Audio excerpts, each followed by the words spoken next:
Okay, today is a Tuesday. It's a January 14th, 4:25 a.m. I have one more day of Amazon Prime. Uh, I paid $1.99 to have 1 week of Amazon Prime so I could get a new watch. This time it's a Seiko watch instead of the Timex watch. The Timex watch has endured for I think maybe a year and a half, maybe I don't know. I can't remember how long it's been.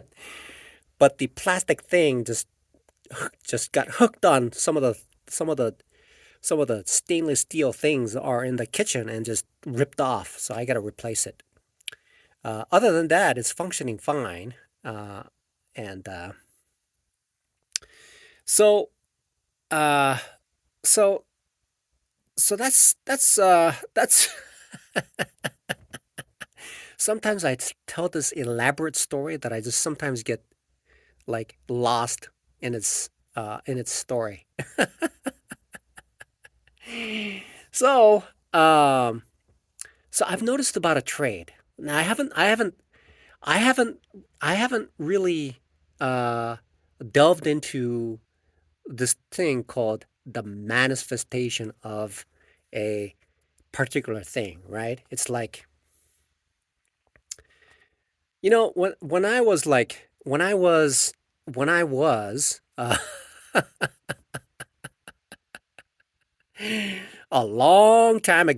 long time ago, I was in Eugene, Oregon.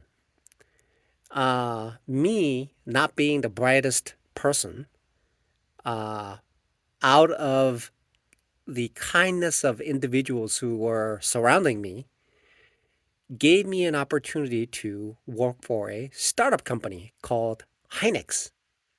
Uh, it's a memory company, and they had this plant there. I don't know if they still exist. I don't know, but they had it there.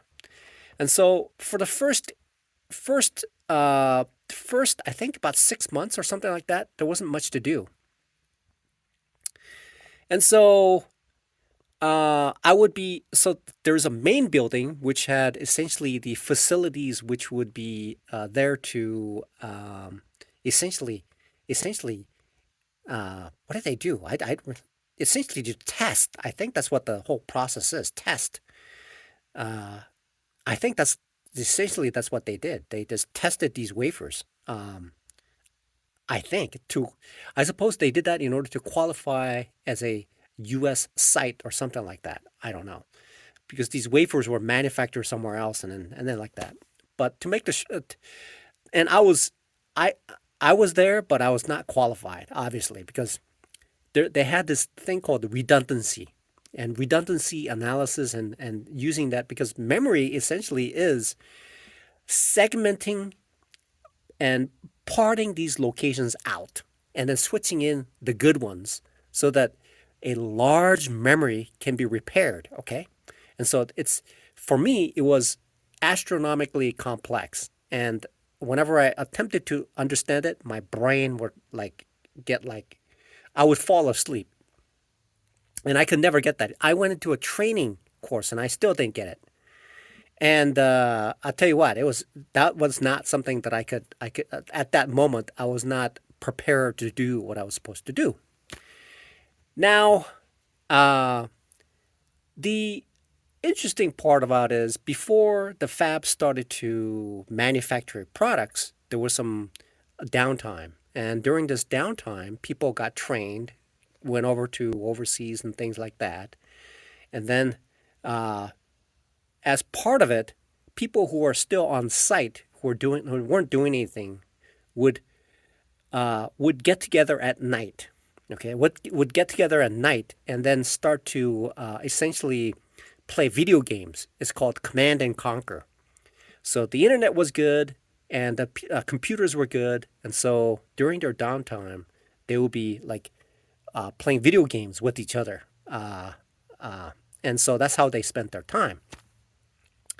Now, for me, as an engineer, totally unqualified, I have to say. I was not qualified. And so I was there one night. And then this young lady who was outside, uh, I think my truck, I had my truck open. I had a Ford Bronco back then. It was parked. And this young lady came over and she was the security guard. And I asked her, and somehow I asked her, hey, do you have a flashlight? And she came over with this flashlight that was bigger than her almost. And then I used it, or somebody else used it, and looked into the truck and all that stuff, and took care of it.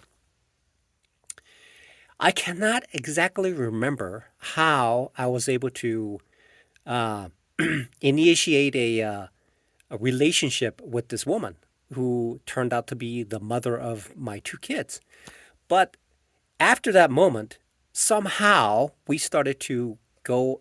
I don't know what I said. I don't even remember exactly the words I used, but somehow, somehow, uh, we ended up eating uh, food together quite often. And then I don't even know what I said. I don't even know how things evolved, but it went on for months and months. Okay, and then somehow, I was living with a roommate, and then I got out of that room, out of it, and got an apartment and went into the apartment, and she moved in. I don't know how that happened, but it happened.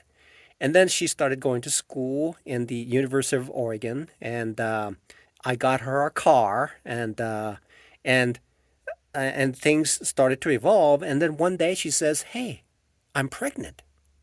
Okay, and then she had like several months before she uh, graduated from University of Oregon, and and then and then somehow it turned out that we were going to move. She graduated, and we were going to move to Arizona to start working for a company called Microchip. And then here, with a newborn baby, my son, in a baby seat, and we're driving now with all the household stuff in this. I think it's called the Atlas Moving or something like that. And her car was in it, and things like that, and all that stuff, right? And we're moving there, and they were placed in a storage until we could get a house to buy. Okay. Now for me, and then we went there and we got into, and then we soon bought a house and then got in and started working there and all that stuff. Had a second child and all that stuff. Now when I recollect on that, um, the only thing that I remember is that it just happened on a sequential basis without consideration of the anticipation of what the next thing is. It never occurred to me did I never had this imagination to anticipate what the next step would be. It just happened on a progressive level. It happened progressively from step by step, step. There was no residual layer of of things that I had to think about in order to anticipate what could possibly happen. It's called anticipation. It's an anticipation, okay? It never occurred to me when I asked her to have food together, uh, what what if anything, what anything, okay? It just happened. And so it happened that way, and it happened that way, it happened, and it happened, and it just happened. Now, day trading has been the same way. Day trading has been the same way. So what I would do is I would see something, and I would take a stab at it, and then I would risk it, and then things would happen and happen and happen and happen for the past 4 years. Okay, and then it is amazing to me. Um, then I saw this one setup which totally transformed my thinking, and it actually projected. It's like seeing around the corner.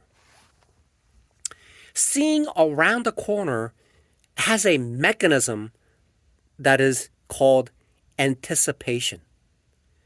Anticipation is required in order for me to see around the corner. Presently, I'm right now, right here, doing this.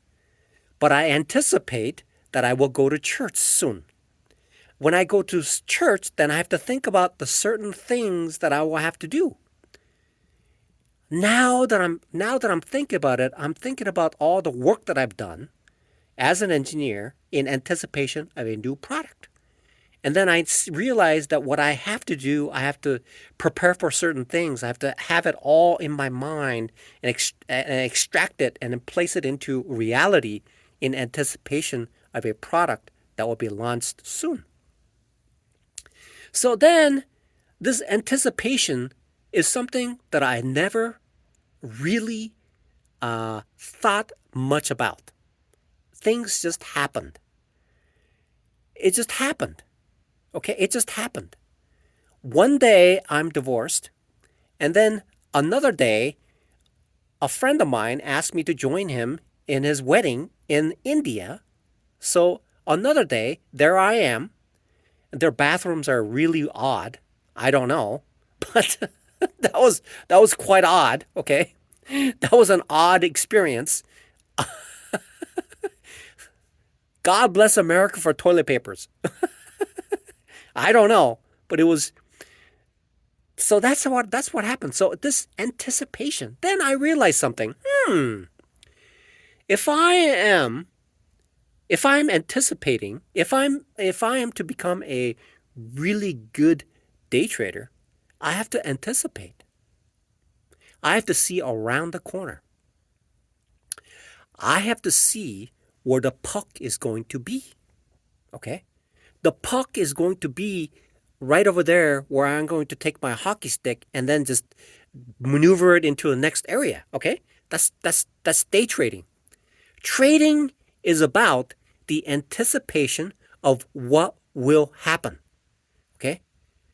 Setups repeat over and over and over again, but it forms in a specific predefined structure before it completes. And it is an anticipation on me to recognize those specific confluences that make up that particular setup before the setup is hindsight. Hindsight means that the setup has already been fully set up. Right? Right? I never thought about this. I didn't think about this. So it is so simple, and I should have thought about this way earlier, but I did not. So what the reality of day trading is, there is a partial formation of a setup. Okay? And the setup has to finish before the setup is fully known. Sure, there's a double bottom, but the double bottom doesn't mean anything if it breaks and it doesn't form in a formation that is supposed to be formed. So there has to be a anticipation with a statistical probability that tells me that that double bottom is truly a double bottom. Because in reality, what would happen is like this, like that, and they go, wham! And people who get in here thinking it's a double bottom just gets hammered. So in reality, it's recognizing by supporting arguments or confluences to support a hindsight into the full realization of what the trade setup is. And seeing around the corner is an everyday trading event. Each trading event is seeing around the corner. As a day trader, I have to be very good at seeing around the corner. It really is. So I was at this I was at Planet Fitness the other day, and a Catholic a known person was 1 year the Family of the Year award. Okay, and apparently I didn't see him and I was there for months. But I ran into him and I said, "Hey, rock star," because his last name is Star, uh, and I said rock star. And then first, initially, he didn't recognize who I was because it's been a while. Okay, and I've been homeless and I've been homeless and and not too many people in my church have been able to see me recently because I'm so focused on day trading, trying to get this thing to work. I'll buy a suit and I'll go. So, so he started talking about it, and his kids have grown up, and so they started to backtalk to him, and he apparently was agitated about that, and I can see that happening. I can see it, and I can see that I, as a human being, are easily influenced by other people's emotions, and that's why I I attempt to block myself from like being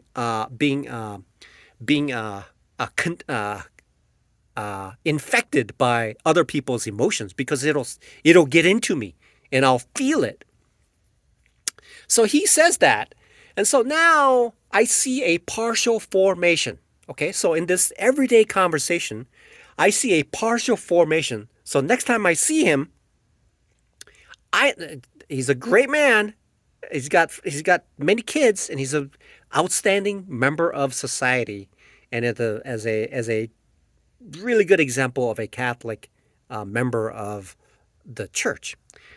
But next time I see him, I know that certain things will be said that he most likely will be agitated, which sounds like being, uh, maybe partially negative, which will complete the observation that I have about that particular situation, about that particular setup.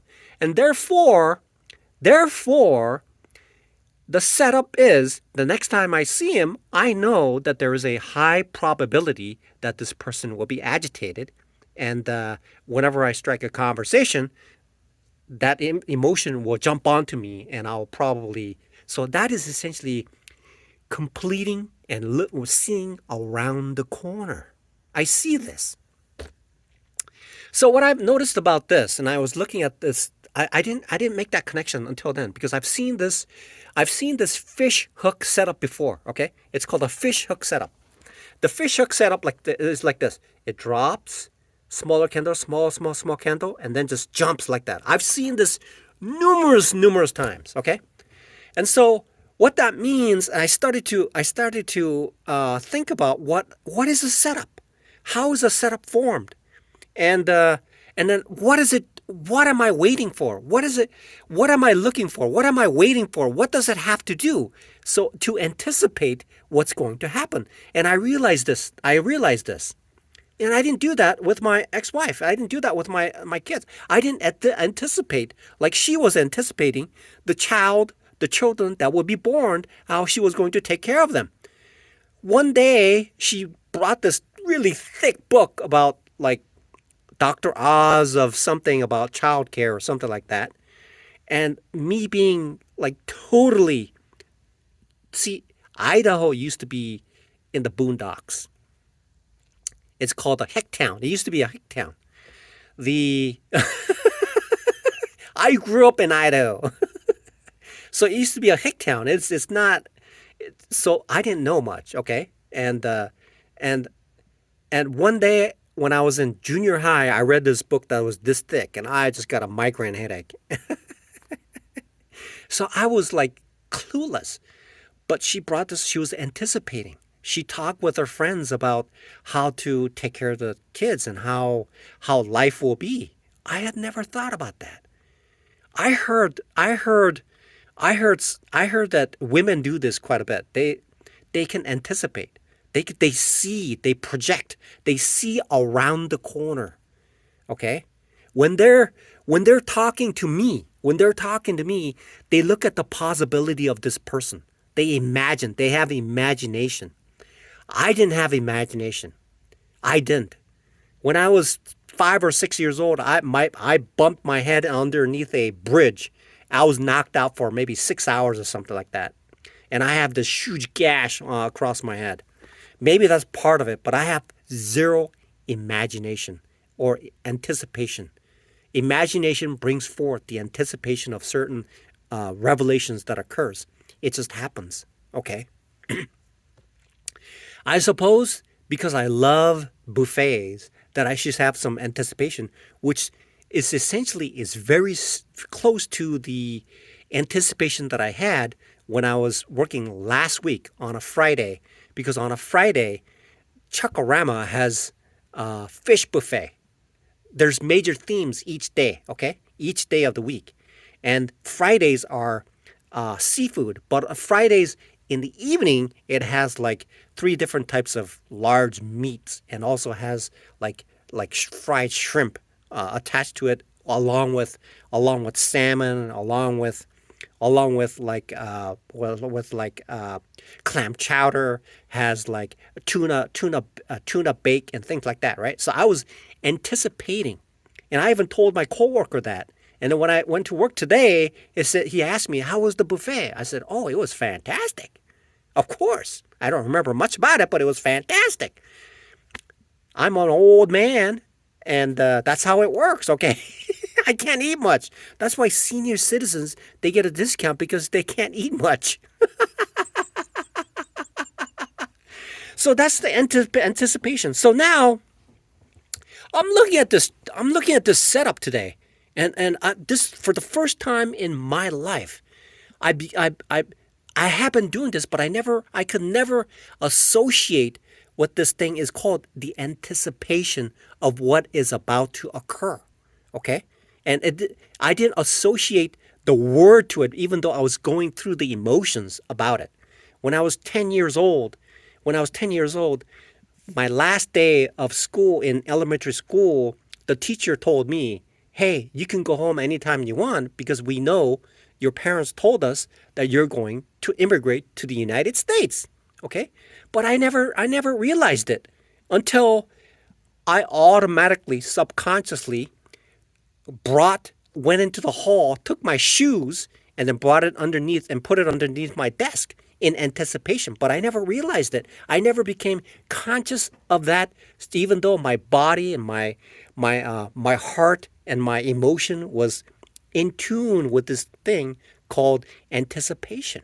Okay? So then I realized something. Okay. Then I sat here, looked at this thing called the fish hook setup, and I see it. I saw it, and I said, oh my God, that's a fish hook setup. Okay, it's forming, it's narrowing and narrowing and narrowing. And then I didn't trade, but boom, there it goes. It completed it. It is a fish hook setup. All I had to do was recognize it before that boom occurred. And when that boom occurs, it's already too late because it's already finished. So all I had to do is I had this information that says, okay, it's dropping, and then narrows.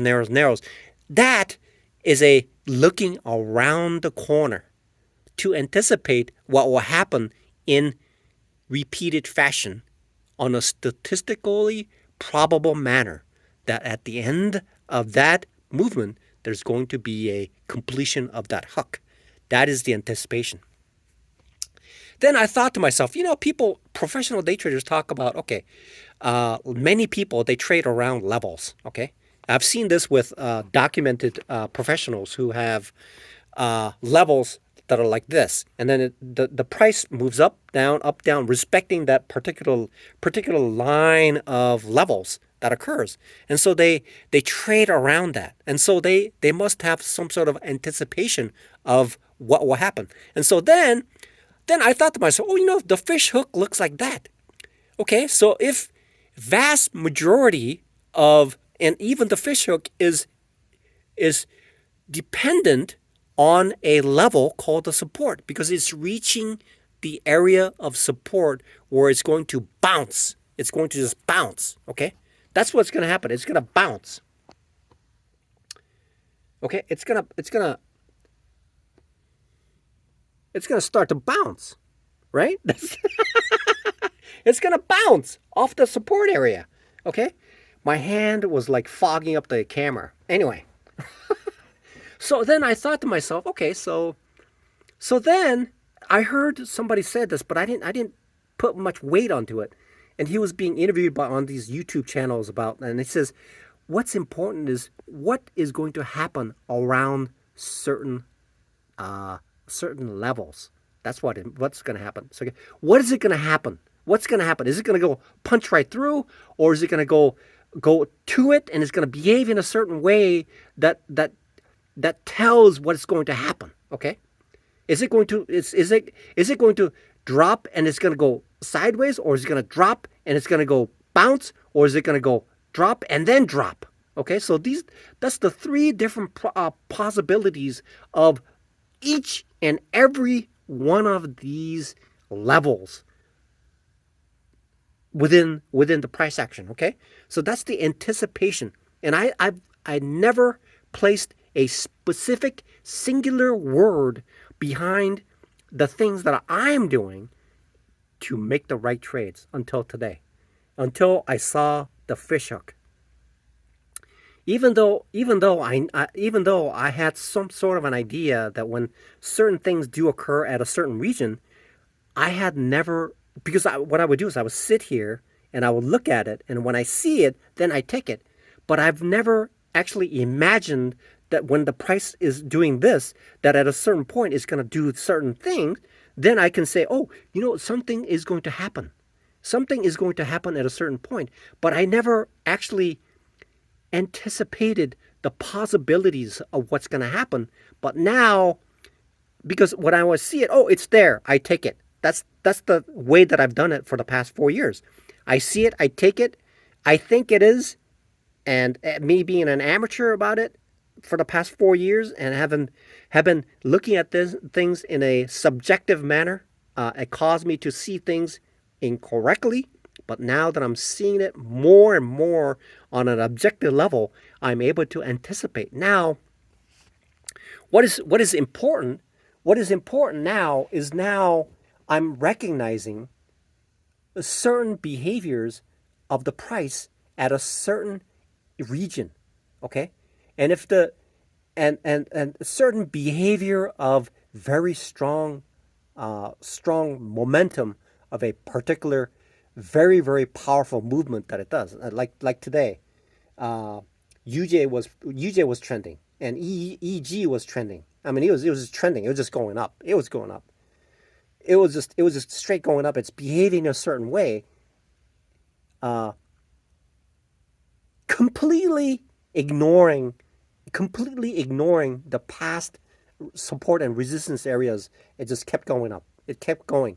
It has a slight hint of it had a slight hint of respecting the previous support and resistance areas. And so what I need to do now is when I see that, I have to anticipate the possibility. I have to hone that. I have to work towards it of how powerful is that trend. Okay, what is it going to do? And I have to be more correct about it. Whereas before I was confused because now what I do is because certain moves are so short because it's choppy. I couldn't tell the difference between the choppy movements versus the long trending movement, like in the stock market world. There's a signal called uh, losers to gainers, and it predicts whether the day is going to be a trending day or not a trending day. Essentially, meaning is it trending or is it going to be working trading within a range bound situation, right? That's what it is. And so now that I've now that I have now that I have formed a specific word into the things that I need to do in order to in order to in order to in order to comprehend and anticipate what I'm going to do as a day trader, then it's giving me a tool and it's allowing me to see further, to invest my time in looking at it. It's called anticipation. Okay, it's anticipation. I have to anticipate. In order for me to anticipate, I have to think about the possibilities. What's going to happen? Okay, what am I looking at? what's bring this up?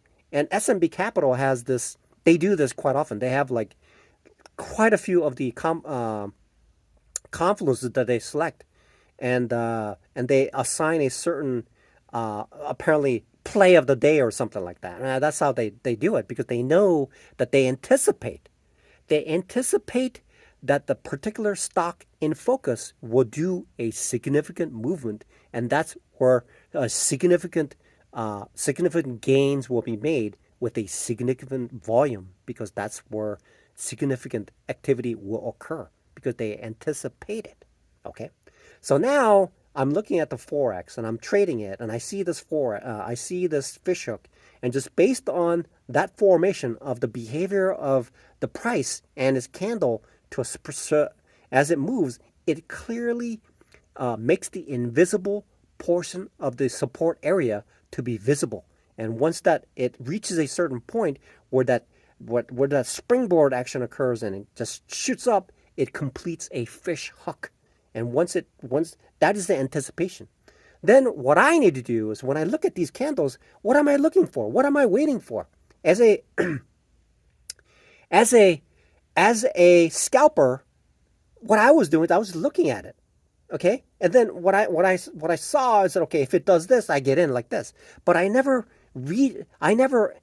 looked around the corner and said, okay, so if this price reaches this point, I need to be looking to do certain things. Okay, I never looked at it that way. I never looked at a specific things that will occur in certain areas, like the support and resistance areas, to determine what my next actions will be based on my anticipation of what could possibly happen. Again, three things will happen: sideways, up, breakthrough, or just bounce right back down. So these are the things that will occur. And what certain things occur before each of these events occur. Okay? So one of the things that I know about is that it's called a wedge. And what it does is it'll go to the resistance level and it creates a wedge, sharp wedge. And then once it gets to the point where once it gets to the sharp end of the wedge, it'll just pop right up. Okay? Then it'll just punch right through.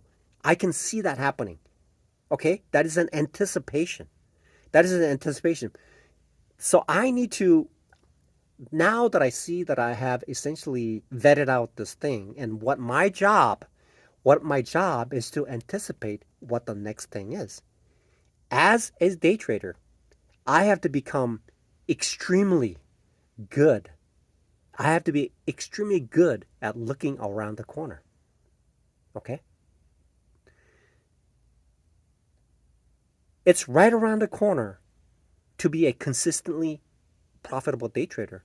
But the most important part is I have to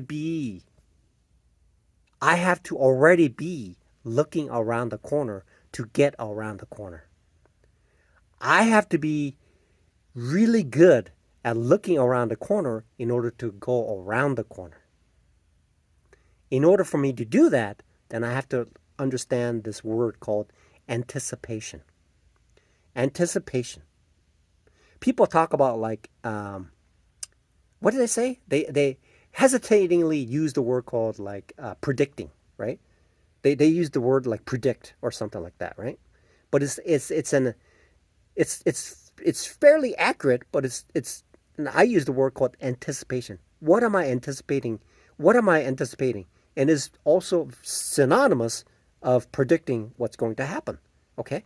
There are possibilities. And what am I going to do when certain things occur at that moment? And what am I willing to do? What am I going to do? How am I going to strategize? What my risk is if it gets to a certain level?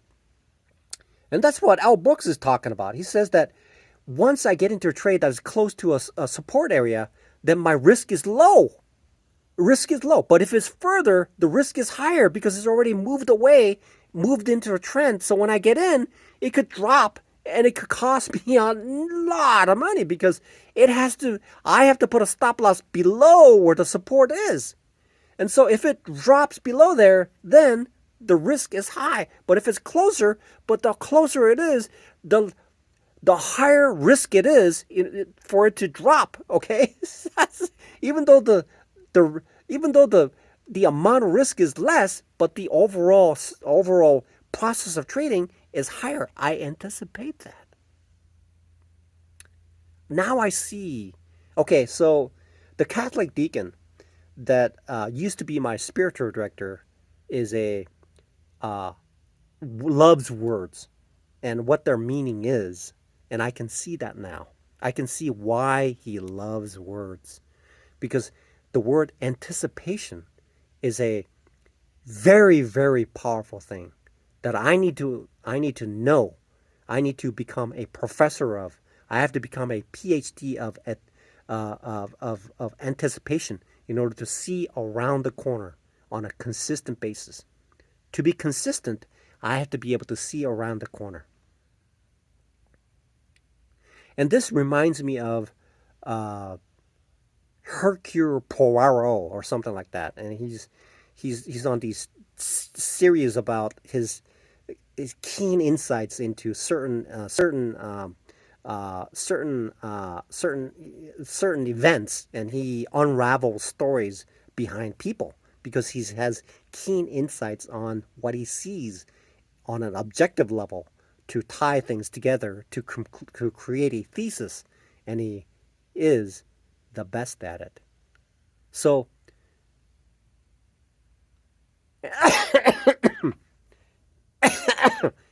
anticipation, anticipation. I learned that word today. Anticipation, anticipation, anticipation, anticipate, anticipation. Okay, anticipate. Anticipation is is critical in becoming a consistently profitable day trader.